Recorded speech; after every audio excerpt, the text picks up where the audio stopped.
around the wrist is so if somebody takes it away from you, they can't do anything. So you push the button up, and you've got a flashlight, so which is nice. You know, this is great for college kids when they go out walking, or they're going home, they're going to their car or something, and I've had so many mothers buy it for their daughters because what they tell me is that the daughters call them as they're walking to their car, either working late at night or in college. But see, you turn it all the way up. Now it's armed. I don't know if you can see that. There's a little red button on there. Now, if they pull it away from me, the button goes out, right? The color, the light goes out. That means it's disarmed again. All right?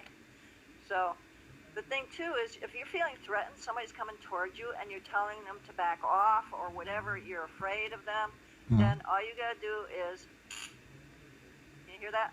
Yeah. Yeah. The noise alone will stop them because people are cowards. These guys are cowards. You know, anybody who... So it's kind of like the police, when the police talk to you, you'll be dead, right? Yeah. So when the police goes on your arm. Yep. Yeah. If they grab you, see, I tell my clients to have it armed. So when you're walking with it, you're already armed. Okay? If somebody touches you, there's a button. You do have to push a button. Okay? You can't just touch them with it. You have to push the button, and then you can hit their arm with it, or you can hit them in the leg, anywhere you want. Take them down, and then do it again. You know, people say stun and run. I don't always agree with that, but you don't stand there and look either. Okay? People get in trouble. They go, oh, and they freeze. You want to either run or you want to continue doing it. Because when you know, as a martial artist, for me, I'm not going to run so fast. I'm going to make sure this person's not chasing me. You know, what I'm going to do is probably, I've not been in a situation, so I can't say exactly what I do. But my plan, my scenario in my head is if I stun them and they let go of me, I'm going to stun them again and maybe again. And if I can, I'm going to take them down and I'm going to make it so they can't follow me. And I will call police. You know, you call the police, you give them a description, make sure you get a description before you run. I mean, I have so many ways that I will do is, like, if somebody grabs me, I'm going to grab their little fingers and I'm going to dislocate them, or I'm going to break them or something. They're not going to leave without pain. And that's one of the biggest things. But what about if a police sentenced you? Say what? Someone said, what about if a police sentenced you? What if the Police sentenced you? police? Yeah. I didn't get the last two words. Like if a police sentenced you. Sentence me? Yeah. For what? Like for losing that.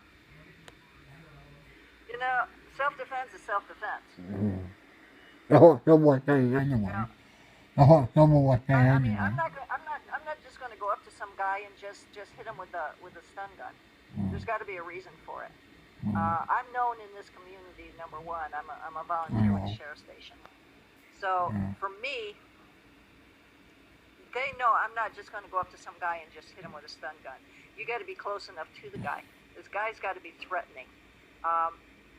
You got to understand, though, too, you know what, if somebody grabs you and you dislocate their little fingers, that's what I go for. I would go for the weakest link, if I could, and just dislocate a finger. If they're that close to you, how are the police going to say anything other than, hey, you know, I mean, I don't know this guy, he doesn't know me, but he was close enough for me to do that to him, then that alone that's got to tell them something. You know, you got to understand, too, in a relationship, especially a domestic relationship, it's a he say, she say. And, yeah, so you don't want to use these things casually. You know, you don't want to just use these things casually, because we had a situation once where I was working the front desk, and this guy came in and he said that he had just had an altercation with his wife, and he would like a escort, a police escort, to go to the house with him so he could get some stuff out of the house. And he was concerned, and the question was, so did you have a physical fight with your wife? No, he says, it was just a little pushing match. So, okay, so I'm taking down this information. I go in to give it to the dispatcher. He's on the phone with somebody, and he's asking for the address from this person.